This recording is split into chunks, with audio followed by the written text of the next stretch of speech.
It's Vinyl Ventures back with another essential show. I know we said we'd do 100 essential albums each, and hey, we're getting there. This is the 7th essential, episode 41, for those keeping track. Yeah, for those playing at home. But so this will be our 60.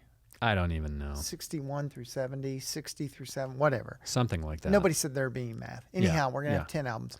But I'm going to start with... John has a correction. I have a correction. We make mistakes. Yes. I make a lot of mistakes. We all do. But... It's what makes us so interesting. Yeah, because we really try to do the show more like a radio show. Yeah. Where we basically just vomit information, and sometimes it's not right. Sometimes it's not right. Sometimes it's right. Well, and sometimes details fall through the cracks, and all that stuff. It doesn't matter. I mean, what matters is our heart's really in it. I don't know, John. What is your correction? This is my correction before we even start. Right. I'm starting with my correction. This is my correction for, I did Wilco Hotel Yankee Foxtrot twice. Mm-hmm. And I don't know how I did that, but I did. I'm going to blame it on my September hell. Yeah. John was very busy in September. I was very busy in September. See, he's a male prostitute, and there was a big convention in town of some cougars, and he was... Wow. A cougar convention, sorry. I was at a cougar convention. Yeah. So my correction is Eagles, the greatest hits, 71 to 75. Yes. Because I wasn't going to include this in my essentials. I tried to leave greatest hits out, but I really think this is an essential album. It is. Because this was before the Eagles. Well, they were still pretty big, but they didn't get really... This was before they were massive. And this album is the album that made them massive. Yeah. I mean, it sold what?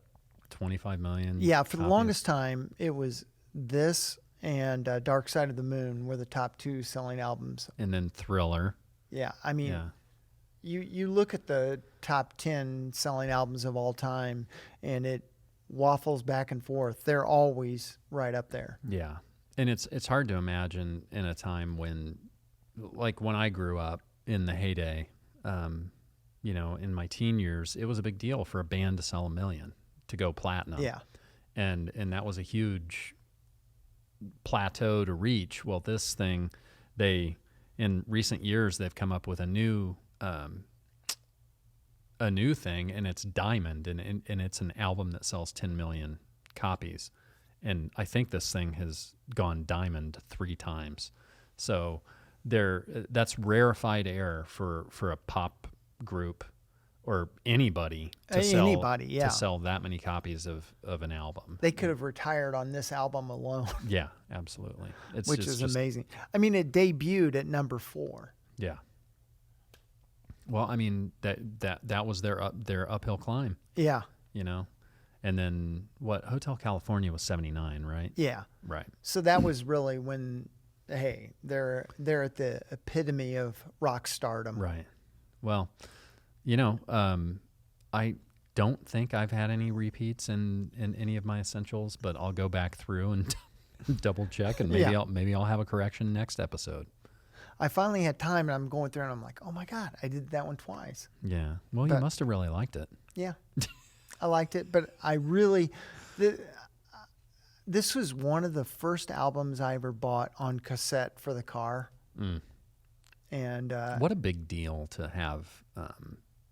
I've never even thought of that. You were around for that. You were really around for music going from at home to portable. Yeah, I remember having and that's really what got me started in buying LPs and putting them on cassette versus buying the cassette and having them in your car. And the record companies hated that you did that. Yeah, well, I know what you're saying. Yeah. So I had some cassettes stolen And so it's like, that's it. I'm never buying anything that I don't want it to go away. I wanted to keep it forever. Mm-hmm. So Which cassettes were stolen? The originals or the re-recorded? it was mostly the originals, and Oh, wow. that was the catapult behind. Hey, now I'm going to buy everything on vinyl and record it. Yeah. Well, I have a similar story. I had one of those Case Logic cases that held 60 cassettes when you had to carry that kind of shit around with you and hurt yourself. I had one of those in my car. It got stolen. Oh, Lost 60 cassettes. Is Were they mostly originals? Oh, they were all original. Oh, I yeah. didn't re-record stuff on cassette. Oh, Yeah, that was a bummer, man. And some of those cassettes nowadays, for some damn reason, are worth money. And they're out there. They're probably in somebody's basement or at some Goodwill somewhere. at a Goodwill. Yeah. Yeah. But this was everything in the Eagles' early career. I mean, it really, for me, I've heard this album so many times, it almost plays as one big long song. Yeah, yeah, And it's the more laid back, countrified Eagles. yeah, yeah. Before they kind of got a little more Rocky and edgy. Yeah. If you can call the Eagles edgy. Yeah. But no, it's a great record. I love the Eagles. Love all the records. I don't care what that says about me. And I know a lot of people hate him. I know that the dude does Lebowski. not. Yeah, he does not like Does the not fucking like the Eagles, fucking man. Eagles. And a lot of people I know really hate the Eagles. Well, I've talked about the burnout or overexposure Yeah. before. I mean, it's easy for me. It kept me from diving into a few bands because they became so, like Guns N' Roses, Nirvana, Soundgarden. I mean, I could Pearl Jam. I could name.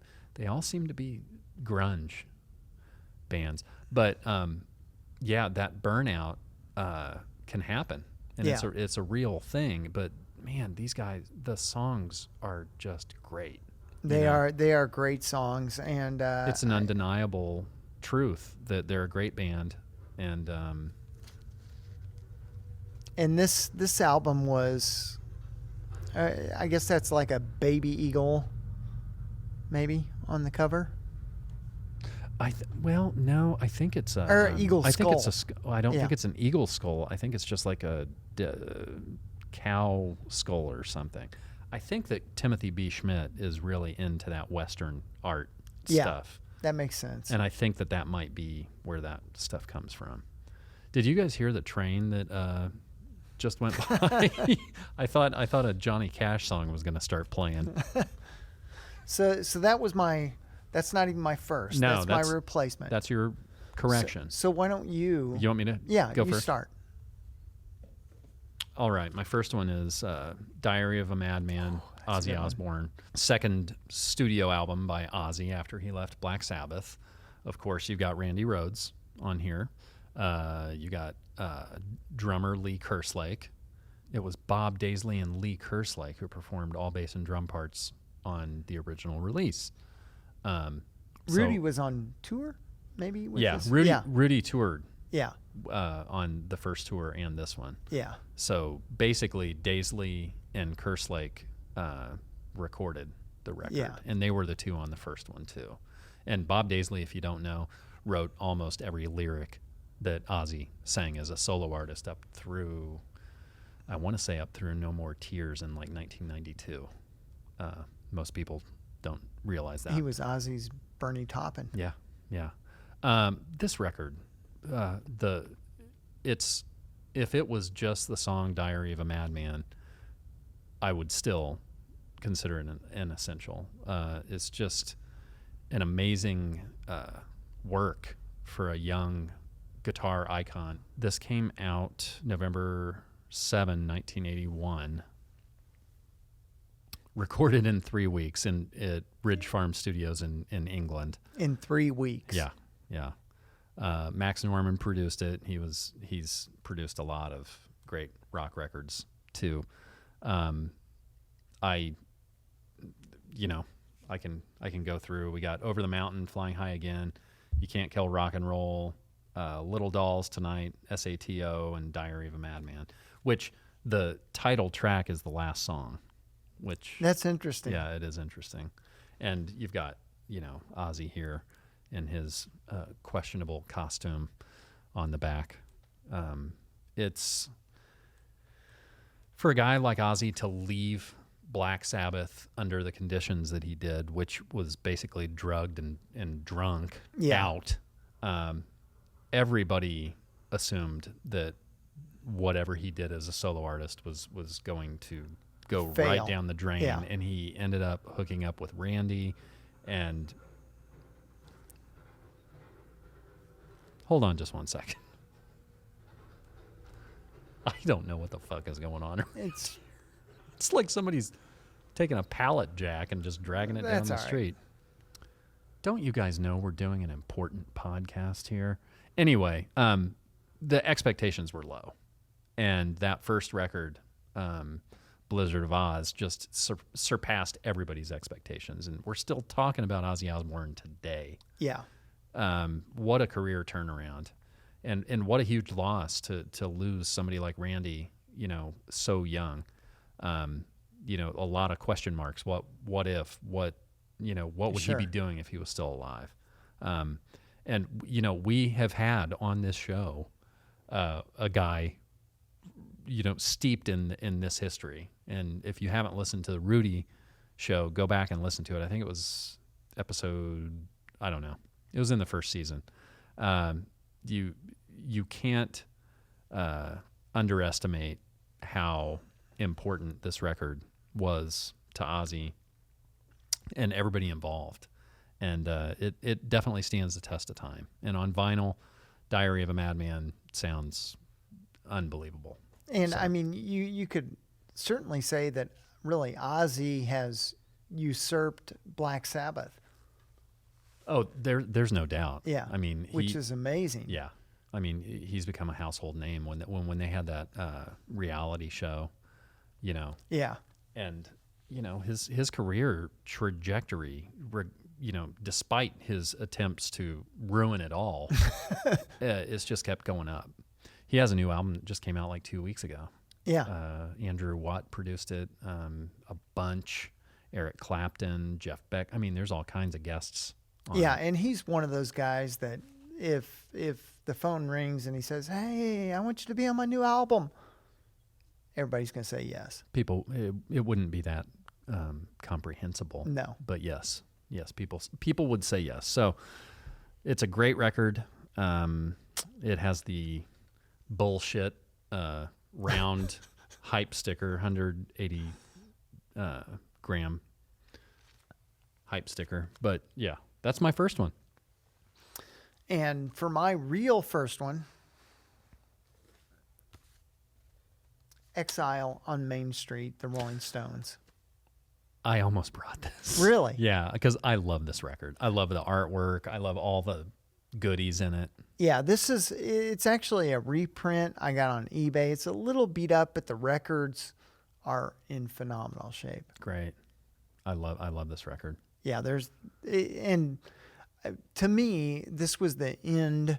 When this record came out, it was the end of the Rolling Stones' super productive era. Because this record came out in 72. Maybe it was the end.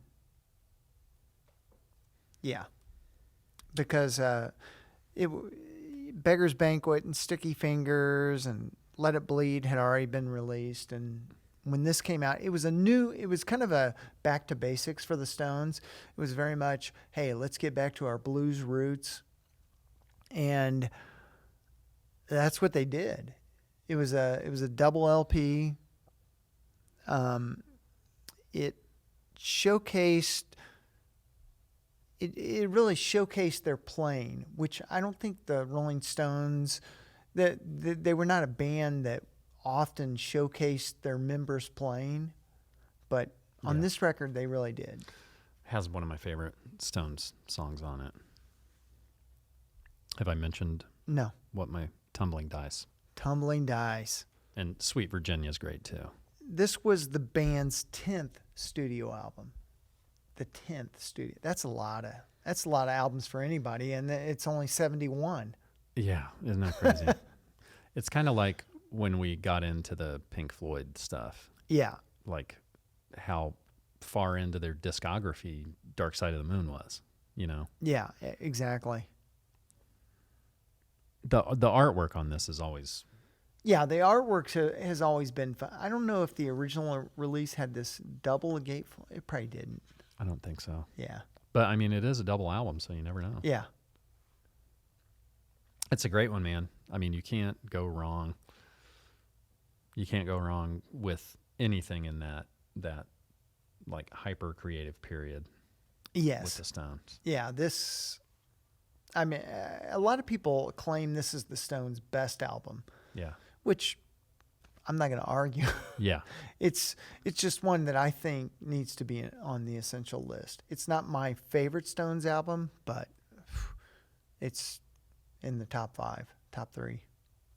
Definitely up there It's for up me there. too, man. Yeah. I'm just going to do the big one first. This is, yeah. this is technically 2 records, but we're going to call it 1. It's the Traveling Wilburys collection. So this is volume 1 and volume 3. You know, the supergroup. You got Roy Orbison. You got Bob Dylan, Tom Petty, right? George Gotta have Harrison, Tom. and Jeff Lynne from ELO. And a That's supergroup that's a nice box set. Yeah, I love the sticker. So basically, Yeah, it's not gonna... they were, I'm going to hold on to it. Basically, they were recording a couple of B-sides for George's Cloud 9 record, and he invited all these guys over. They did Handle with Care, I think, and then maybe one other, and turned it into the record company, and the record company's like, well, you guys need to do an album. And they ended up doing 2. And if you haven't checked out the Traveling Wilburys stuff, give it a listen, because it's just having those 5 dudes in the same room together is magic. And that's what happened with this. I mean, this is the late 80s, early 90s. And that, that kind of music was not, not tearing up the airwaves. So, but this is the first and the second record. You had Handle with Care, which was the big single off the first record, Not Alone Anymore, End of the Line, and the volume 3, She's My Baby, Inside Out, Wilbury Twist. I mean, and they did a cover version of Del Shannon's Runaway on that second record, which is really great too. So there's some extra stuff, some B-sides and unreleased stuff in here too.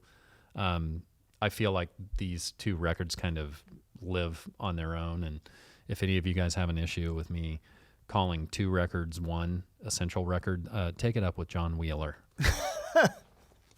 That is... I mean, we could do a whole episode on box sets, but There's an idea. Oh, man, paraded out our box sets for most of the shows. We've got a lot of them. We do have a lot of them. Yes. So that's one that could pop up. So next on my hit parade is one that I'm sure you would expect to see from me. Spoon. I was either expecting spoon or fork. Yeah, spoon or fork. One or the other. Or knife. Shonen knife. Ooh. You know Shonen Knife? Yeah. Oh, yeah. Okay. Sorry. We get sidetracked easily. Easy. Spoon, Gimme Fiction. I always love this cover. It's a red cloaked person, and you barely can make out the features. I would assume it's a female, but I don't. It looks like a woman. It kind of reminds me of, it's kind of Asia, Steely Dan, Asia. Oh, yeah, yeah. A little bit. I mean, different, but similar. I have no idea. Maybe they're playing homage to. Maybe they're Dan fans.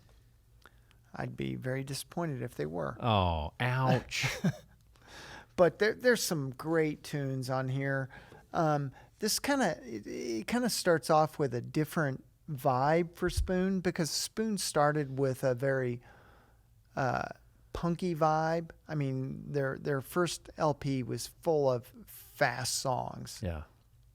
And they gradually worked their way into this with these more longer Americana songwriting in the vein of the Jayhawks or Tom Petty, any Wilco. Any Americana band. But they are, and I think one of the things I like most about Spoon is their songwriting. The Beast and Dragon Adored, Two Sides, Monsieur Valentine. I love it. That's great. I turned my camera on. My mathematical mind, which my mathematical mind is in Stranger Than Fiction. Spoon did all the songs for Stranger Than Fiction. I think the movie, the film. The movie? Yeah. Oh, okay. I didn't know that. Yeah. Nick Cage? No. Oh, no. Will Ferrell. Will Ferrell. Okay. Which is a very weird movie for him. It's a strange movie. I've never seen the movie. Yeah, I need to watch it. It's a good film. Yeah. Well, that's cool. I've never dug into Spoon. Yeah, I use it every morning for my yoga. I think you would dig this is a good if you're just sitting over here giggling at my stupid jokes. If you're just hopping into Spoon, this is a great starter. Is that a good entry point? Oh yeah. Okay. And Spoon is really Britt Daniel, who is the lead singer, lead songwriter, and they're Texas-based. They were just in Indy, and again, I'll lament on missing the show. But I've seen Spoon several times. Next time. Yeah, next time. There's always another one. Yeah, maybe. But it's funny. This album's been compared to Emotional Rescue. Really? Yeah. See, that's another one. I love that record by the Stones. It kind of has that vibe. It's not straight up in your face rock and roll, but it's more. Emotional Rescue had that disco element, like dance element running through it. Yeah. Underpinnings of dance. Yeah. Well, they were hanging out in Studio 54. What do you expect? Well. Yeah. Cocaine for breakfast. And lunch. And there's even some influences borrowed from your buddy Elvis Costello. Really? Yeah. Oh, well, sign me up and call me Sally. I can't believe you haven't really dug into Spoon. You would dig them. I'm going to have to listen. Yeah. It's on my list. Let me just make a note here. I will. I am making I'm putting a Post-it in my mind. Jay's making a mental Post-it. Have you guys ever heard of a little album by Digital Underground called Sex Packets? Ooh. Because, the obvious song is the Humpty Dance. Yeah. I didn't bring my rubber nose. Oh, well, I'll drink up all the Hennessy you got on the shelf. This record came out on March 20, 1990, and that song, The Humpty Dance, was everywhere. You got to remember MTV still like all over the damn place. And that song, that song came out, and the video was everywhere. And one of my best buds, Todd Hubble, was a big fan, and he got it. He's the reason I love this album, listen to it all the time. There was another single on here called Do What You Like. And I think those were really the only two released from the album. But it's kind of crazy because there's sort of a theme. It's kind of a concept album, loosely related songs. And I can't not have this in an essentials. I think I just got this like a year or so ago. But we lost Humpty, I think 2 years ago, maybe. Is that what it was? And of course it came out on Tommy Boy. Tommy Boy Records. Yep. I guess there is a book by a guy named Brian Coleman called Check the Technique, where he kind of deep deeply dives into each of the songs on this record. Oh, really? So that might be an interesting thing to check out. That'd be a fun read. Yeah, yeah. But, you know, I grew up on the south side of Indianapolis in the 80s and 90s, and I didn't have a lot of friends that weren't white, you know. Yeah. And I had one, and thank God for him. He introduced me. Well, he was into Digital Underground too. He also introduced me into NWA, all of the hip hop bands that otherwise would have gone completely unnoticed in suburban Indianapolis. I kind of got a preview of, and that all that did was kind of like whittle the sharp corners off of my taste. Yeah. And so this record sounds great on vinyl. I know that that's hard to believe. But yeah, I love it. And you should check it out if you haven't. And Sex Packets by Digital Underground. I know what you're thinking. That looks like a condom. Is it? Maybe. Nobody knows. And then there are photos of the band on the back too. Yeah, and promo poster cutouts. Yeah. Which is pretty cool. Pretty neat. So give it a listen. It'll make you want to dance. Yes, it will.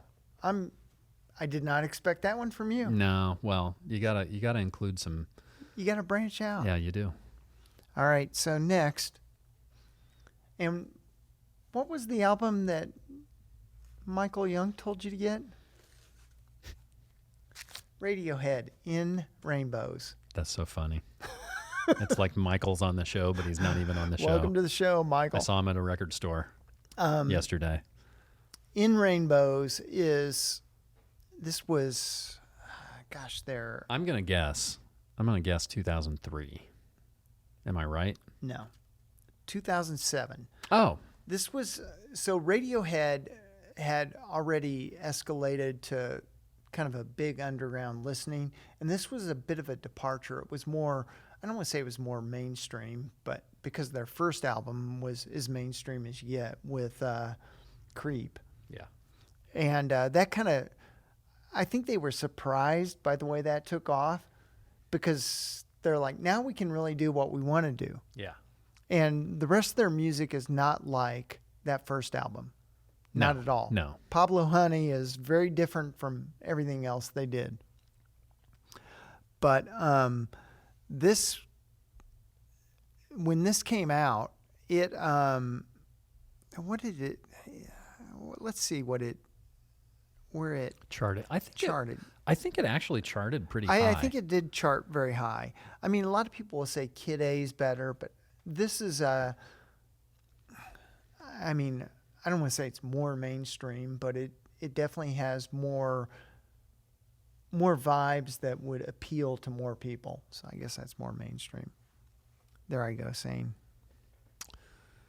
Don't correct yourself, man. No. So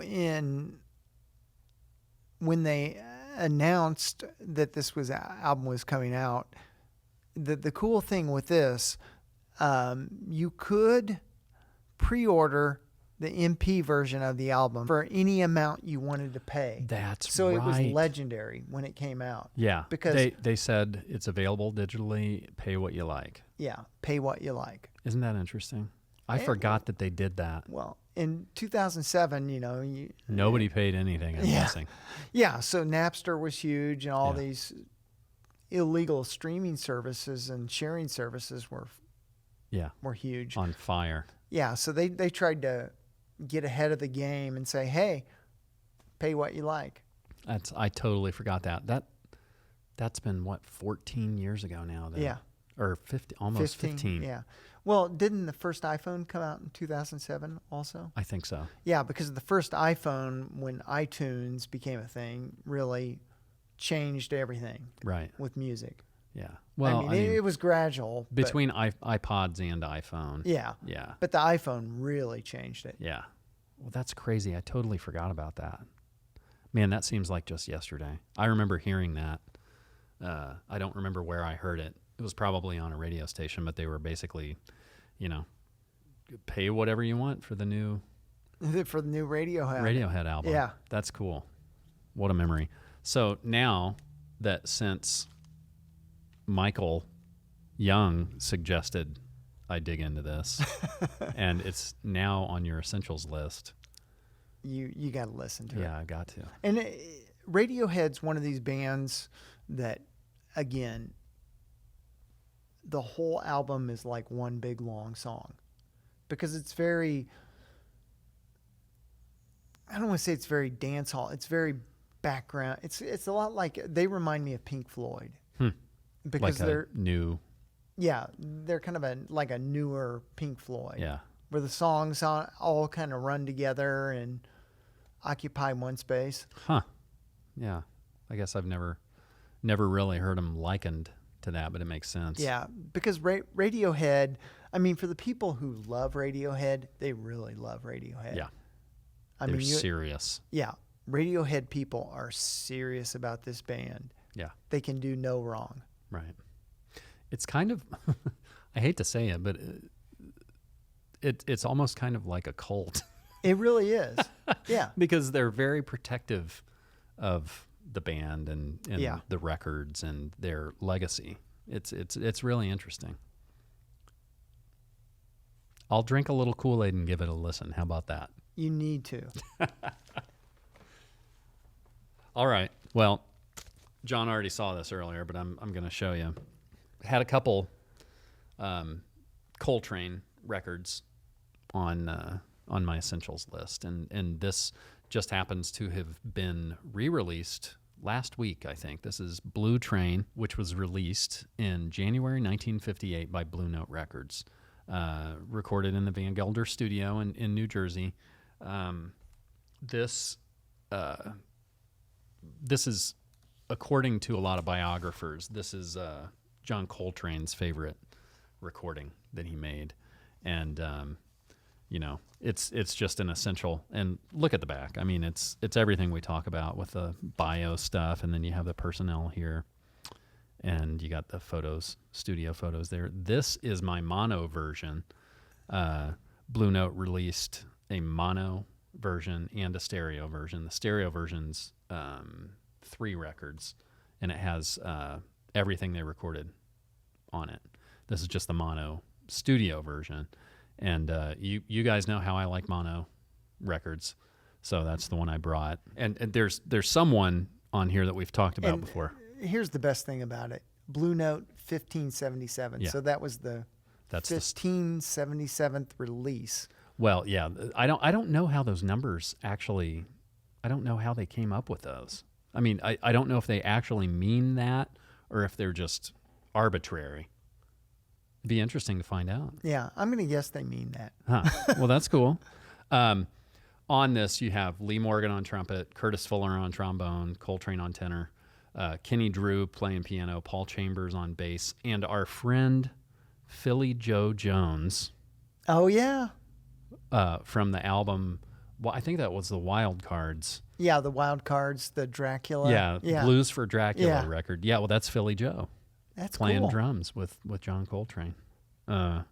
It's a beautiful album. He kind of redefined an era. He had stopped playing for Miles. I think Miles kicked him out because he was a little too into the heroin. He ended up kicking heroin cold turkey, put a band together and recorded this. Wow. Yeah.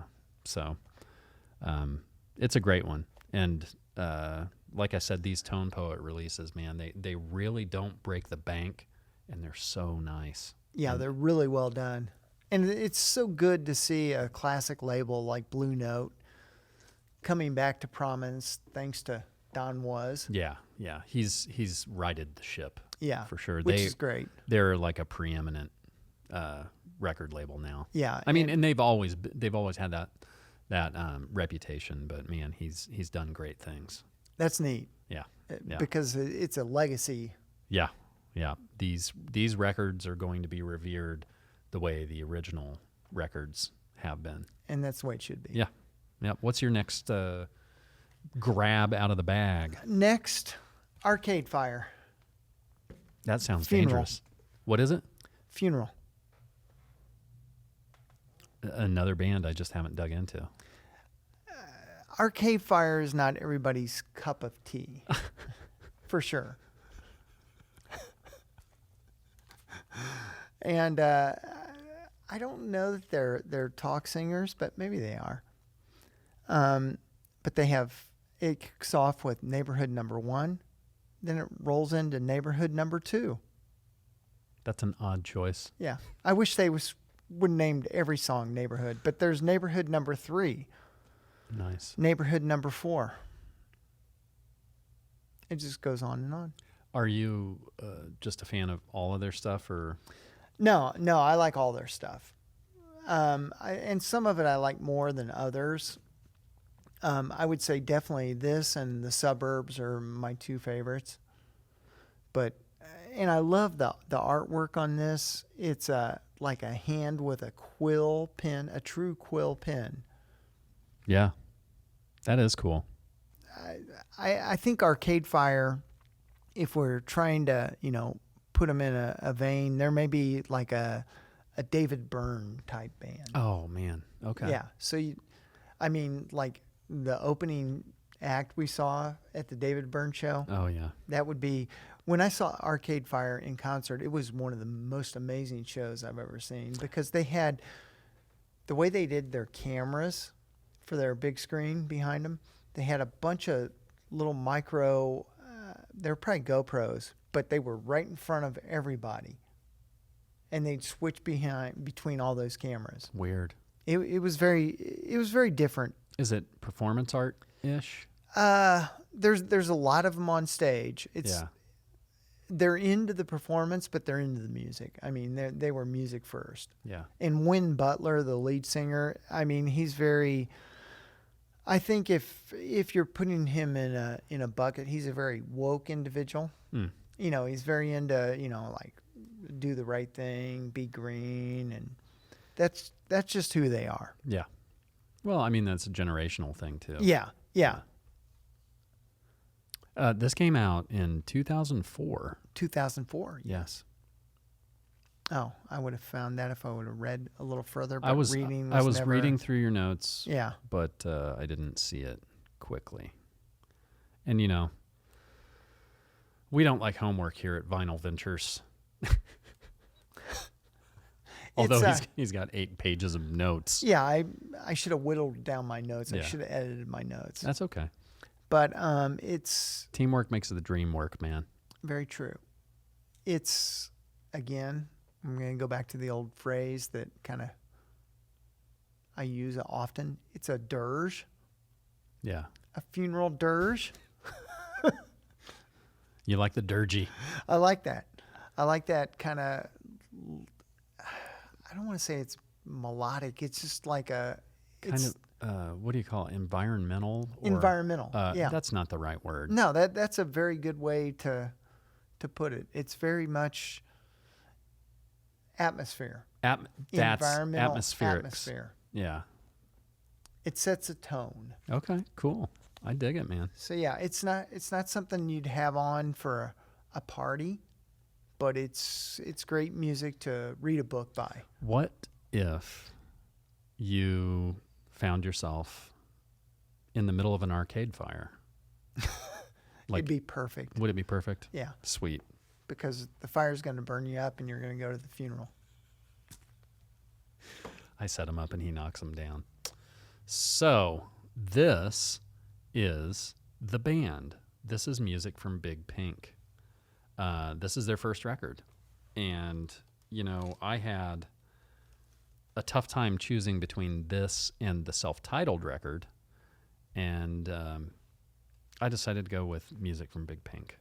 Now, the title of the record comes from The House, bassist, singer Rick Danko, pianist, singer Richard Manuel, and organist Garth Hudson shared in West Saugerties, New York. Which is very near Woodstock. Yeah, it's not that far. The house was pink, thus the title. But this came out in 1968.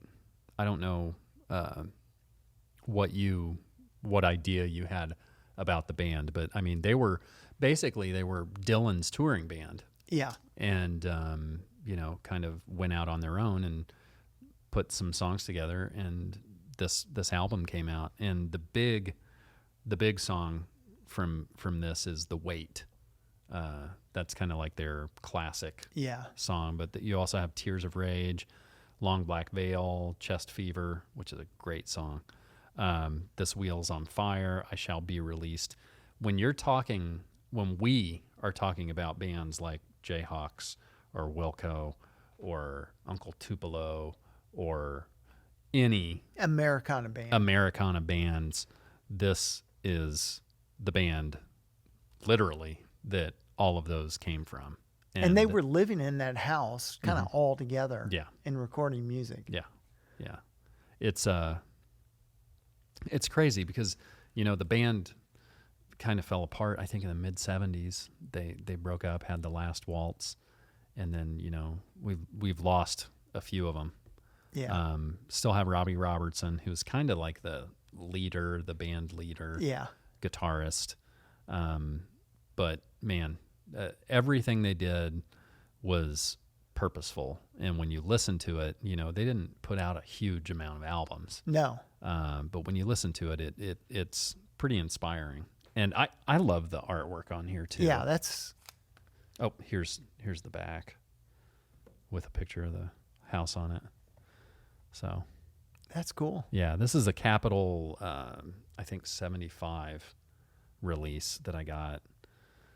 Man, where did we buy all those records from? This was from Crate and Barrel. Crate and Barrel. Yeah, they had a huge sale, and I think I got this for like $12. Yeah, they were like 6 or 7 years ago. They were getting rid of their album collection. They're like, these got to go. Yeah, it's a great one. This one's a gatefold, and if you haven't dug into the band, give them a shot. Yeah, I think. And this is a good one to pop on. Yeah, you can't go wrong. All right. While we're knocking on the door of the behemoths, I can't believe I have not had this on the show yet, and I probably because I always intended to, but here it is. Pink Floyd, The Wall. This was the band's. What was it? The 11th album? Yeah, the 11th studio album, 11th album, and it came out in '79. But anyhow, this album was everywhere. And every song on this album, well, not every song got played, but a lot. It was a double LP, and a lot of these songs hit the radio airwaves because they released a film based on this album, an animated film. It wasn't all animated. There was animation sparsed in with live action. And it wasn't the film later? Yeah. Yeah, like, it was. This was '79. When did the movie come out? The movie came out in probably '82. Yeah, that seems '81, right. Somewhere around in there. Yeah, and it was. The whole album is a concept album, and it's Roger Waters talking about how much he really didn't like the music business and being a rock star. Yeah. And how it was like building a wall. Kid stuff, dad stuff. Yeah, there was a lot of... all kinds of things thrown in there. There's a lot going on when you dive into the film, and it's like you have no idea until you really watch it. It's like, oh, wow, he had a lot of childhood trauma, and it didn't get any better. Yeah, well, he's... he is an amazing dude for sure. Talented. I'm not sure he's as talented as he thinks he is. Yeah, Roger is a bit of a bastard at times. He's said some unpopular stuff. Yeah. Recently about the war in Ukraine and things like that have kind of gotten him into hot water. I don't know if he's just kind of poking the bear. I think he's very opinionated, and he doesn't really care. Right. But, because of it, he's not playing shows in Poland. Yeah. And, who knows what other fallout is going to happen. It's just amazing. That band is so steeped in, controversy. right? Yeah. And the two main players, he and David Gilmour, can't get along, and there's only three guys left, and those two and Nick Mason. And Mason, I think, just said, F it, I'm going to put a band together and go play early Pink Floyd stuff and Saucer Full of Secrets. I mean, I can't imagine what it was like, because this was an album for you. Yeah. Yeah. I knew this was going to be an essential for sure for you. Yeah. This album, I don't know, when I was in high school, it was so big. It was one of the ones that people listened to nonstop. And I mean, it wasn't because Pink Floyd wasn't like, they were a little bit like the Doors. You know, it's not like a household rock name, but it was a big band. Yeah. And this just made them made them bigger. Enormous. Yeah. Yeah. I love this version of is this an original? Is this the first one you got? I picked it up at a show. It's not in the best shape, but I wanted an original of this. I like this one that just has the bricks. Yeah, it's just and doesn't the bricks. have any. It's very stark. Yeah, it doesn't have any info on it except on the sleeve. I have it too. I finally got this one in that batch of repops that they did. Yeah, I have the repop. I've got this album as a cover album. Oh yeah, the reggae cover album too, right? No, that's Dark Side of the Moon. Oh, that's right. Yeah. Right. No, that's cool. Do you have a favorite song? Boy, I mean, there's so many. I would probably say my favorite song, which is not going to be a bunch of people's favorite song, but Comfortably Numb. That's like a legacy song for the band. It's just again, it's a dirge. It's not something you're going to jump up and dance to. It's just a good background music. I love it. And again, this is another, I'm going to sound like a broken record, but it's another album that you want to hear all four sides at once.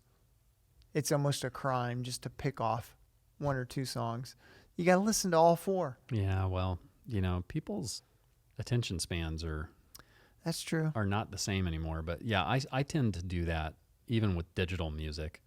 I listen to it the way that it was released. Yeah. I mean, sure, I'll listen to a song here or there, but a lot of times I'm listening to records, just in their running order. Yeah, because that's the way we were raised. Yeah, and I mean, if I put this on, I'm listening to four sides of music. Yeah, and that's a commitment. Yeah, that's awesome, man. I knew it would pop up. Well, it had to. I can't believe it's taken this long. You're not going to believe my next one because we're just in hip hop land. We're going to do Wu-Tang. Ooh. Yeah. I told you the whole story. Enter the Wu-Tang 36 Chambers. Protect Your Neck was the first big single off of this one. Or November 93. Released on Loud Records. This recorded in late 92 to early 93 at Firehouse Studio in New York. Produced by the group's de facto leader, RZA. The title originates from martial arts films Enter the Dragon and the 36th Chamber of Shaolin. Again, you wouldn't expect a white kid from Greenwood, Indiana to be listening to Wu-Tang. And is this the same buddy got you into Wu-Tang? Yeah. I mean, that opened the door for a lot of different stuff. But, you've got RZA, Ghostface Killah, Method Man. I probably couldn't name all the guys. But I love hip-hop in the sense that I was kind of steeped in good old rock and roll, drums, bass, singer, and guitar. It scratches an itch for me to listen to stuff like this because it's off the beaten path enough that it kind of fills in some holes that listening to the same stuff that you always listen to doesn't.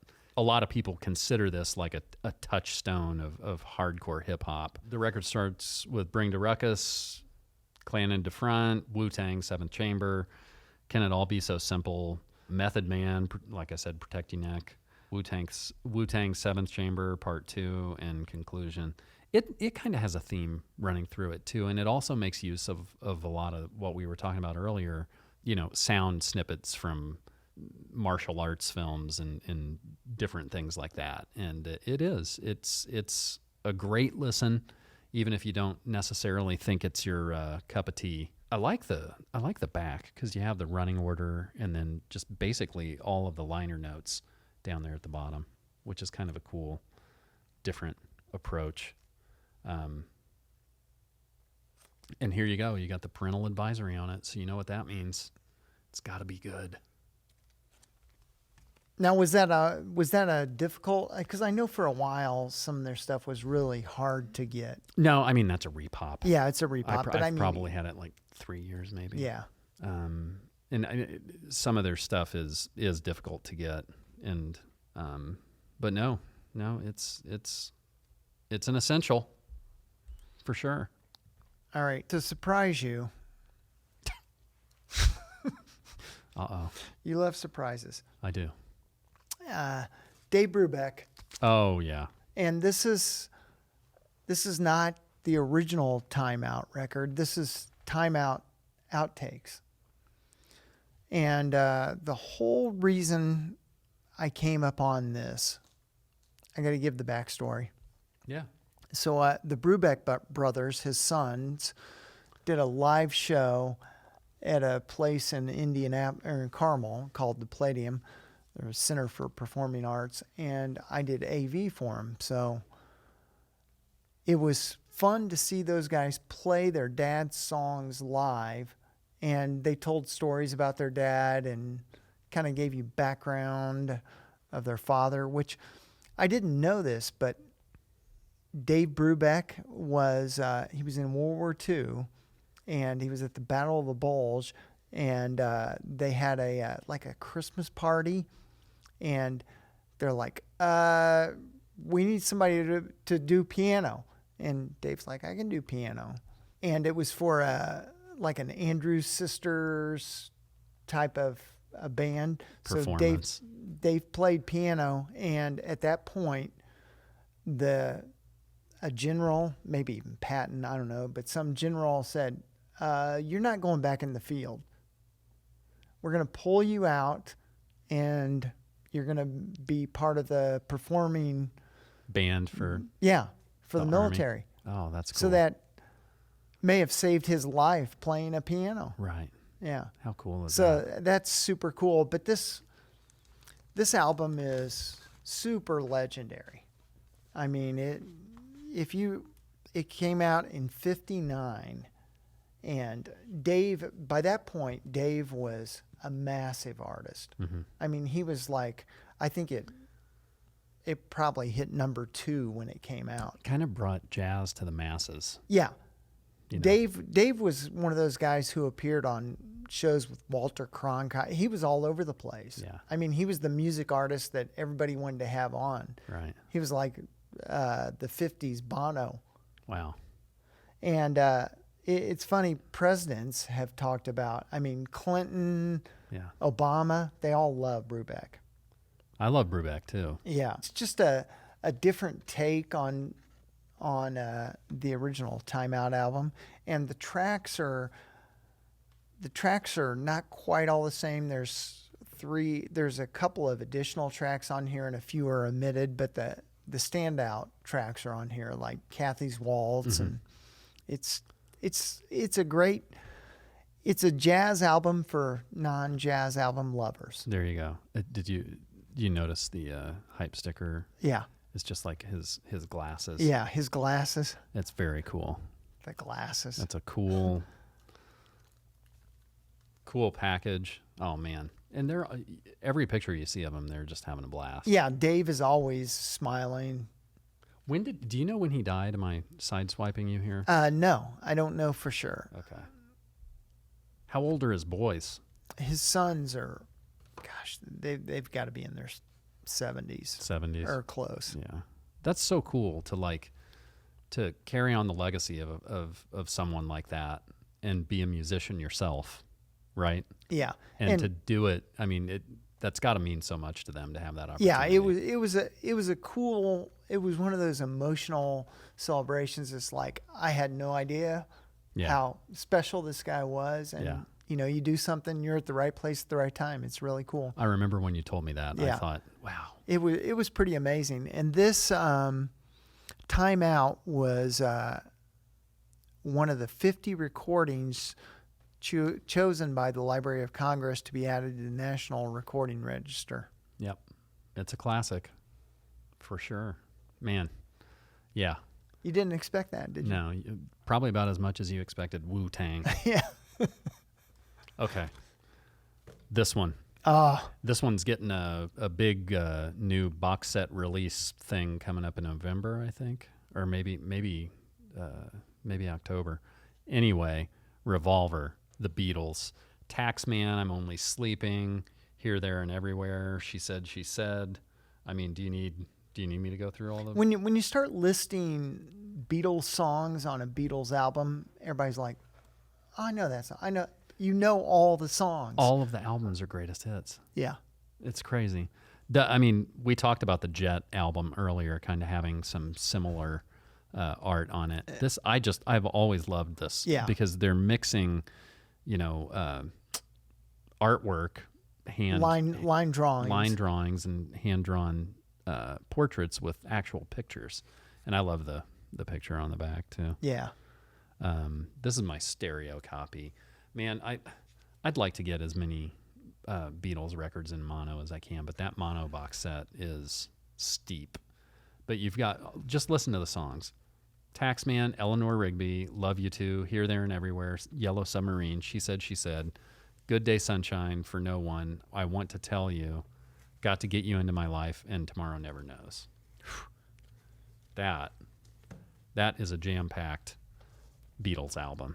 And we are going to do a special Beatles show with our friend Keith Toombs here sometime soon. So, we've talked about the Beatles a lot, and they've kind of dove back into the zeitgeist with the documentary and the with the Peter Jackson documentary and everything. But this had to be on there. I mean, I sat there and looked at the Beatles albums I have, and I'm like, this is absolutely one of the it's got to be greats. on there. Yeah. So if you have the means, I highly suggest it. My next one is one of the bands I've probably seen more live than any other band. Really? Wow. The Psychedelic Furs. Oh, man. Forever Now. And this probably has their most well-known. It was my bag. Shit. Oh, okay. This probably has their most well-known. One of their most well-known songs on it, "President's Gas," and "Forever Now," the title track. I have never dug into the Psychedelic Furs. Well, they were just a big part of my high school. I mean, they were all. You didn't hear the Psychedelic Furs on the radio until a little bit later on. You know, "Pretty in Pink" is maybe the only song that made radio play. Right. But this is really classic Furs. That it's not so alternative. I mean, if you listen to it now, you're just like, that's not alternative at all. That's just pop music. Yeah. Yeah. Isn't it crazy how a few years like just completely changes that maybe initial response that people had? Yeah. This came out in 82, and I think "Love My Way" was probably the big single from Dude, this. this is 40 years old. Yeah, I know. Isn't that crazy? We'll talk about that one day. When we get to 1982. And the Psychedelic Furs were basically two brothers, Tim and Richard Butler, and they're still touring, which is cool. I love to hear that. So you said it's the band you've probably seen the most. Yes. How many times? Or do you need an abacus to I need calculate? an abacus because, it's funny with me in concerts. I'm not somebody who likes to see a band multiple times. Yeah. It's like, I've seen them. Okay. Move on. So maybe 5, Oh, okay. 6. Well, that's big if you've not seen a band that many times. Or if you don't see bands multiple times. Yeah.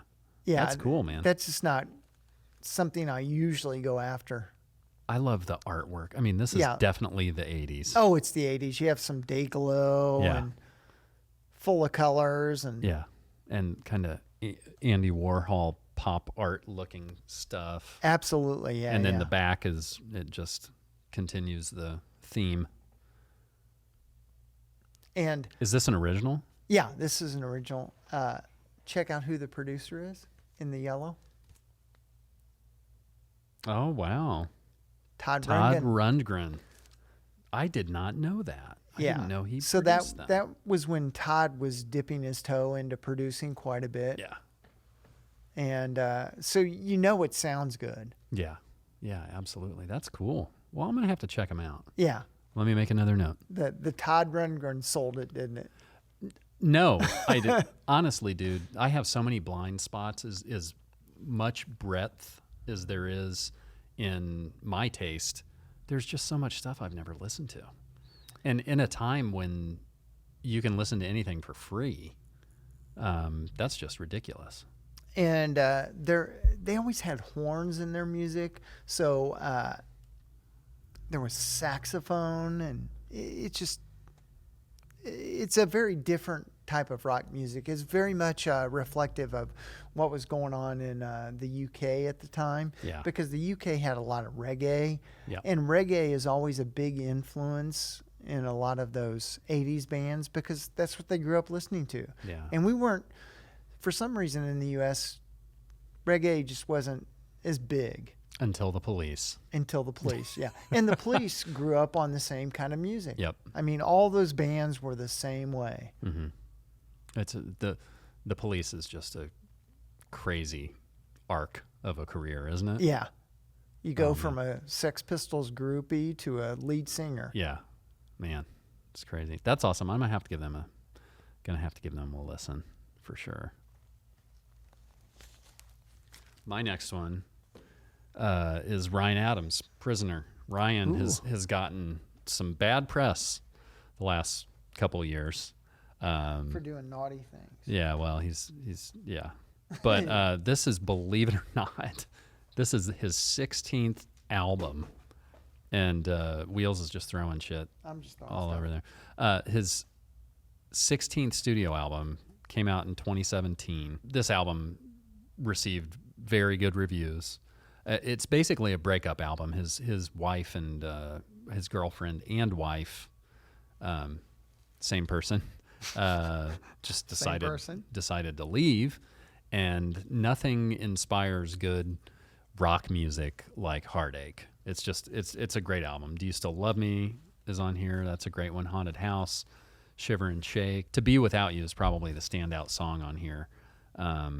But I love this guy. I mean, there's an Americana tinge to his music, but there's more kind of a hard rock, like on the edge of chaos kind of hard rock.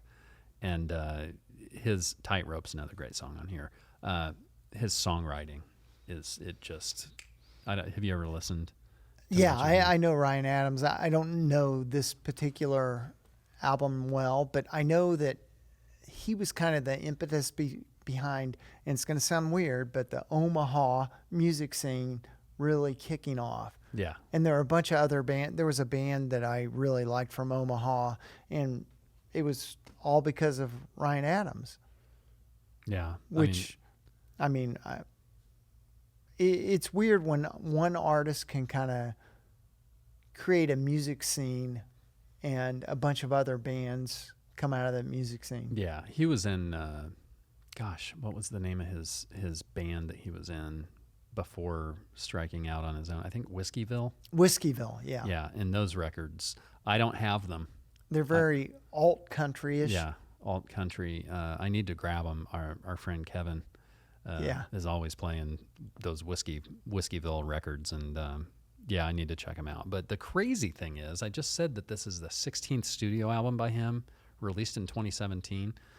This was his first album of original material since 2014's album Ryan Adams. So 3 years went by and he didn't record anything, and this is his 16th album. Wow. Isn't that crazy? I mean, that's prolific. He pumps out a lot of music. Yeah. I mean, I think there was one year he pumped out like 4 albums. Yeah, that's crazy. I just love this one. I mean, it's certainly not an uplifting record. No. Do you still love me? Yeah, absolutely I do, John. Always have.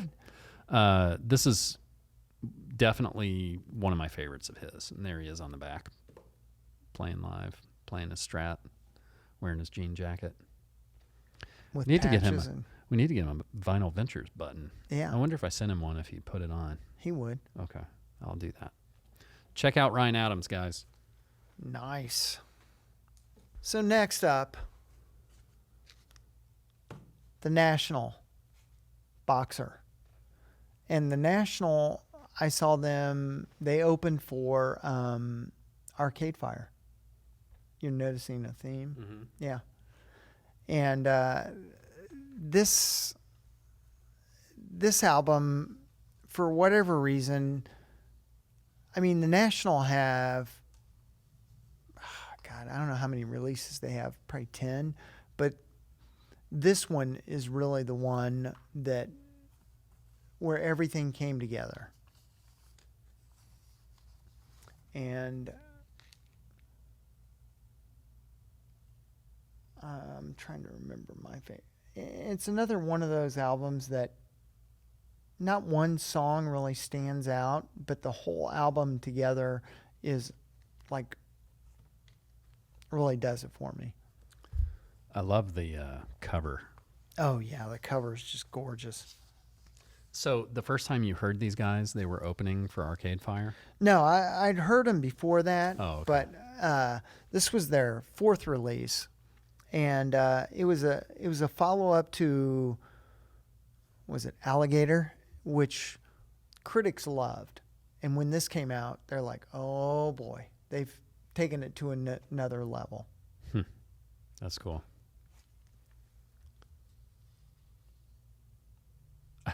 I love they're just like playing at a prom or something here. Yeah, that's what it looks like. It looks That's like so they're funny. just playing at a family get together. And the first song is Fake Empire. And I've heard this album described as it's like a late night empty city mood.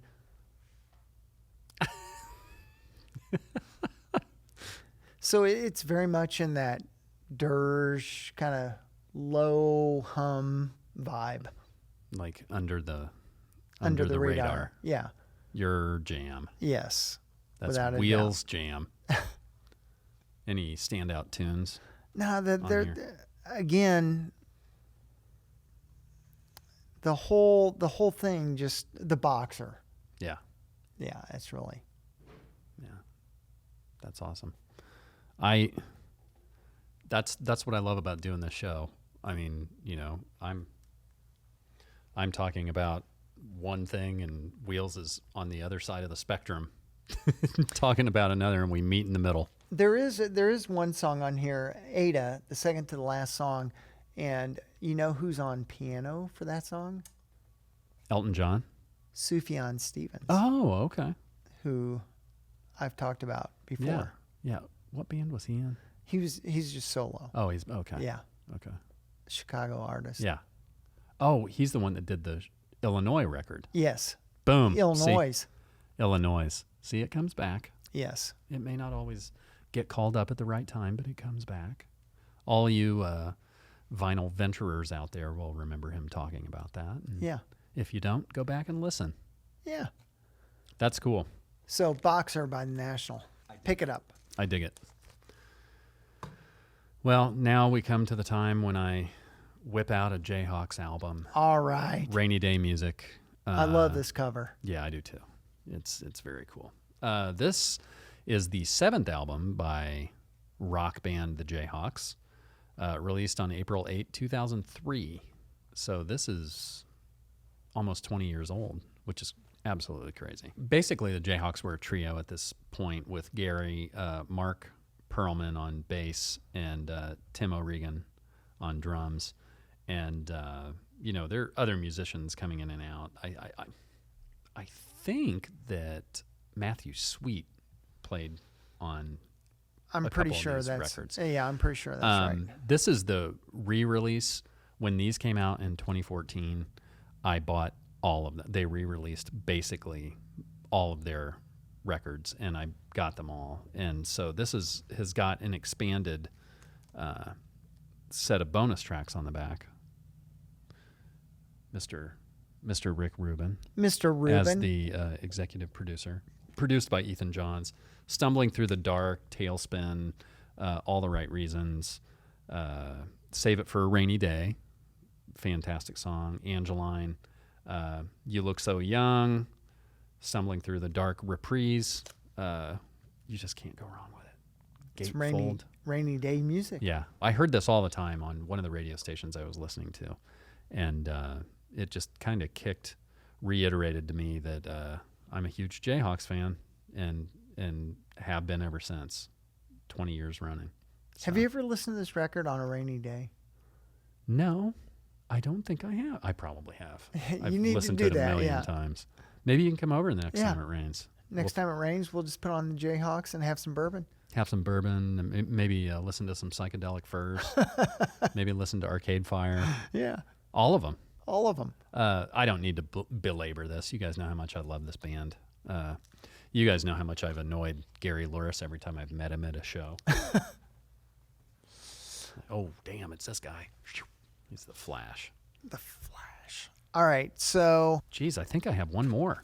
Next, 9 Inch Nails, Pretty Hate Machine. This was their first release in 88. Yep. Definitely not your 80s music. This is the forerunners of industrial Yes. Oh, rock. yeah. Yeah. And I saw 9 Inch Nails in 89 at the original Lollapalooza in Chicago. Oh, did you really? Yeah. And it was just phenomenal to see this album performed live, because they didn't have a bunch of material. I mean, it was this. And damn, it was awesome. I'm sure it was intense. Yeah, and Trent Reznor just nailed it with every single song. Yeah. I'm trying to think if there's one that, I mean, it leads off with Head Like a Hole, Terrible Lie, Down In, Sanctified, Something I Can Never. I love have. Terrible Lie. Terrible Lie is probably my Terrible favorite. Lie is really good. Head Like a Hole I always loved. Definitely the side one has the songs that became popular. And Trent produced the album with Flood and a couple other people, but those are the two well known. I mean, it was basically Trent for this album, and he collected people to play with him. I always loved the cover because it reminded me so much of Joy Division. Yes. Unknown Pleasures. Yeah. I saw a guy in Denver with an Unknown Pleasures t-shirt. It's by the way. And I wouldn't be surprised if it's homage to Unknown Pleasures. I wouldn't either. But it did make it reached number 7 on the Billboard 200, which is pretty amazing because this was a very different album. I mean, there was nothing else going on at the time that was getting regular airplay. Yeah. Oh, no doubt. I mean, there's maybe one 9 Inch Nails song that gets airplay. Yeah. By the grace of the editing gods. Yeah. Closer from the Downward Spiral. Yeah. Yeah. But this band's, you know, trajectory has really been interesting, for sure. And the first time I heard them, man, I was like, "Whoa, what?" It was like the first time I'd heard Metallica. It was just like, Yeah, and had to they settle were in. that's a great comparison because they're very the way they hit the scene. It was very Metallica like because it's like nothing else. Yeah, for sure. They were leading that train, And There's it no took doubt. them until their second album came out. It took 5 years. 5 years before they released Fragile, which was a double LP. Yeah, wow. And Trent's very much like Ryan Adams. I mean, he produces a lot of music. He's doing a lot of theatrical scores now. Oh, is he? Oh, yeah, he's doing soundtracks. And Yeah, stuff. he just does won an soundtrack. Oscar, I Yeah, think. he won an Oscar. He lived for the longest time. I think he was living in New Orleans in the who was the author who wrote about vampires? Anne Rice. Anne Rice, maybe in the Anne Rice house or. Oh, really? Trent's a different dude. Yeah, for sure. Marching to the beat of his own Yeah. drum machine. I like that. Yeah. Thanks, man. You know, a blind squirrel finds a nut now and again. Yeah. Yeah. So Oh, I love that one. it was 3 times platinum. Pretty big for an That's industrial big. rock album. Yeah, for that album. All right, my last one. Midnight Marauders, Tribe Called Quest. Oh, That's a good record. Yeah, you're keeping it on the. Keeping it on the hip hop tip. Yeah. You know, you got Ali Shaheed Muhammad, Fife Dog, and Q-Tip in this band. And this is the third album from Tribe, released November 1993 on Jive Records, recorded in New York City. Production mainly handled by Q-Tip with, other people jumping in. But their previous album, Low End Theory, also very, very good. But, man, I just threw this on the other day and just listened while I sat on my porch, and it is so good. I love It holds up well. I love Q-Tip. Yeah, I mean, like Q-Tip. I like, it's weird because a lot of hip hop rap stars, their voices don't do it. But Q-Tip, there's something about his timbre I know. that I just love. I know. And the stuff he did with Beastie Boys, Oh, yeah. too, which introduced me to him. Yeah. But it's a great record. It's definitely one of the hip hop must-haves, and certainly worth being on an essentials list. I love the cover too, and the back cover with all their pictures and stuff. Oh man, that's cool. Yeah. Yeah, the cover. We talk about cover art. This cover art is legendary. Yeah. It pops up. I mean, lot. yeah. Yeah. It's one of those ones that it would not be unusual to see somebody with this on a frame on a wall. Yeah, or T-shirts. Yeah. I see this T-shirt all the time. But, the track listing, we don't have to go through all of them. Midnight Marauders tour guide, Steve Bilko, Award Tour was one of the singles. And Electric Relaxation, We Can Get Down, Oh My God. That has Busta Rhymes on it, by the way. Just a great hip-hop record. Like I said earlier, it kind of explodes your brain a little bit when you listen to something like Nine Inch Nails, like Midnight Marauders, especially if you're not like a strictly this kind of music person, and neither of us are. Right. It's just great to like listen to stuff like this that you heard 20, 30 years ago again, and let it just like blow up your head again. And that's kind of what happened the other day when I took a listen to this. It's like, and now it makes me want to listen to all the Beastie Boys stuff. Yeah. And go down the rabbit hole of all the guys in this and Wu-Tang and all of that. I know it might be hard to imagine, me going on a hip hop adventure, but It's fun to explore new stuff. it is. It is. Yeah. Oh, and I'd be remiss if I didn't mention Coolio just passed away today. I don't know if anybody heard that, but he's another one that in the 90s, Yeah. he was definitely one of the dudes. So R.I.P. Coolio. I've got one more because of my replacement. Oh yeah, that's right. So, good old Daft Punk. Oh, wow. Making Yeah. another appearance. Yeah. I think a lot of people would put Random Access Memories as their essential, but for me, this one really flips the switch. Yeah. It's great. I don't know why I like Discovery better than Random Access Memories, but I do. This came out in 2001, and I guess I didn't realize that Daft Punk was a French electronic duo. Did you? Yeah, I did. You didn't say it. Well, you asked. Yeah. And it was, I guess this is more like a Chicago house album. Yeah, for sure. And that's not something that typically would appeal Yeah. to me. And the song that I love the first song, One More Time. Yeah. Yeah. Oh, man, that was huge. Yeah. I just want to hear it one more time. Yeah. Well, luckily you can. Yeah.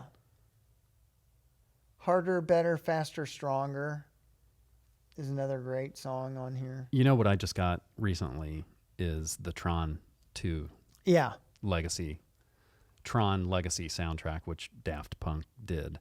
And that's super cool too. I mean, where did you first hear these guys?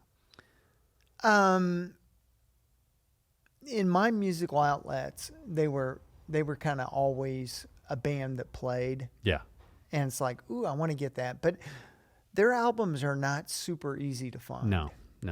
And when they blew up their heads, it kind of escalated the demand for Yeah. the albums, and they got really harder to find. They blew up their head. Yeah, and I think at least everything they have on vinyl is probably a double LP because they Jam a lot in there. well, they came of age in the CD era. Yeah. So all that stuff has to fit on 2 albums. Yeah. Or more. Yeah. Yeah. That's awesome. I've only dipped a small bit of my toe into the Daft Punk world, but Yeah. I mean, it's crazy the different bands that become just enormous, Yeah. like them. Another one that I think of is Rammstein.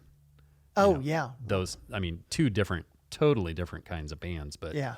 if 25 years ago, if you'd said that both Daft Punk and Rammstein were selling out stadiums in the U.S., somebody would have, taken you to a padded room. Yeah. It's interesting how Nine Inch Nails too. Yeah. I mean, you listen to that record and you're like, this isn't going to be a hit, and boom. Yeah. It is. It's not your average everyday music. No, and that's just interesting the way that general popularity can weave itself in and out of a lot of different genres. And this was the lead up to this album is when they adopted the costumes, The heads. the robot heads. Yeah. That's cool, man. I dig it. I love the artwork here with like the metallic logo with colors outlining it. Yeah, and their first album was like the same thing, but it was like a patch. Yeah. Yeah. Very cool. Well, that's awesome, man. Look at the interesting list of essentials we have just made our way through. Go buy them. It was our eyes were bigger than our Stomachs. stomachs. Yeah. Yeah. Because it's a lot to talk about. I mean, and we're like, when we first thought of, 100 albums, that's easy.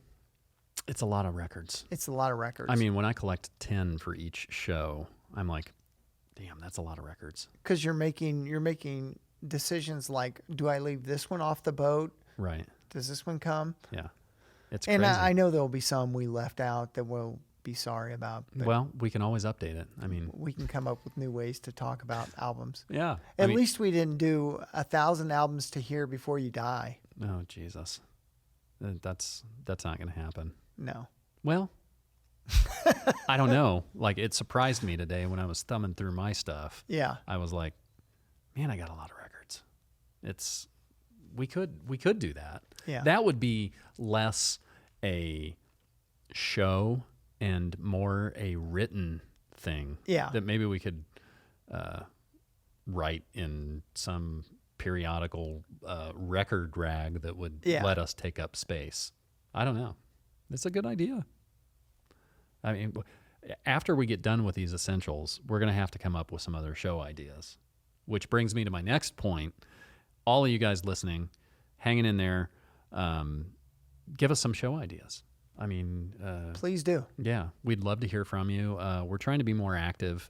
I think the craziness in our professional lives has kind of wound down a little bit. Yeah. So we have a little more time to be able to do this, but we just we want to interact, and we want to do shows that come from you guys.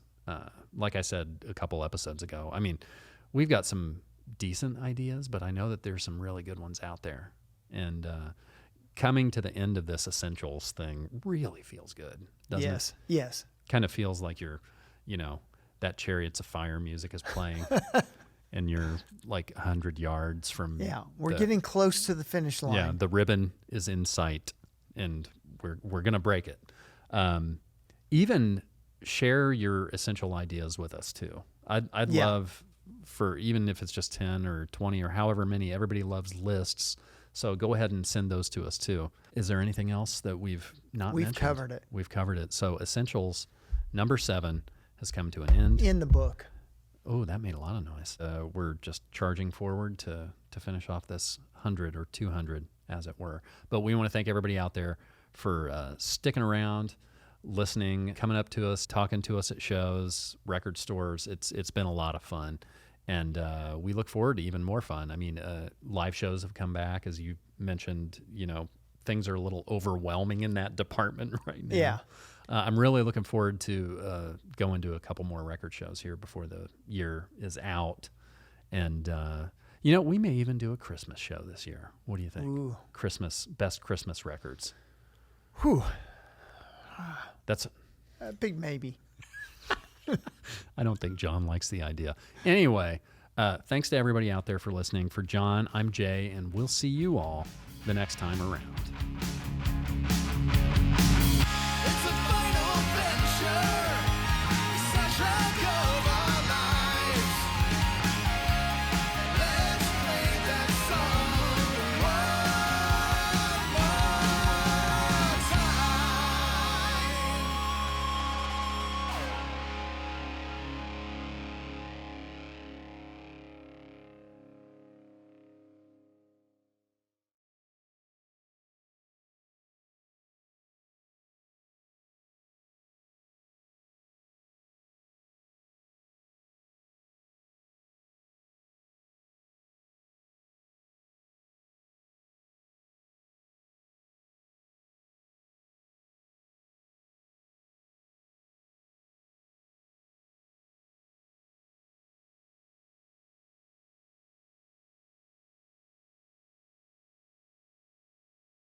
Book.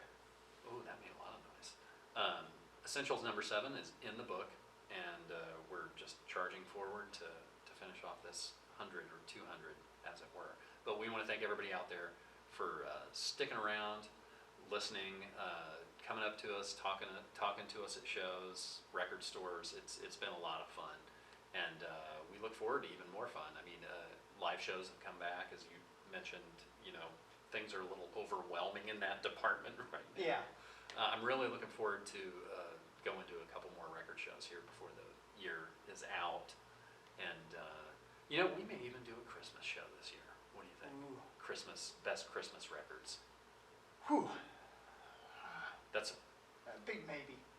I don't think John likes the idea. Anyway, thanks to everybody out there for listening. For John, I'm Jay, and we'll see you all the next time around. Done. Woohoo! In the books. 20 records talked about. I feel good. Yes. Nice job, man. Thank you, Jacob.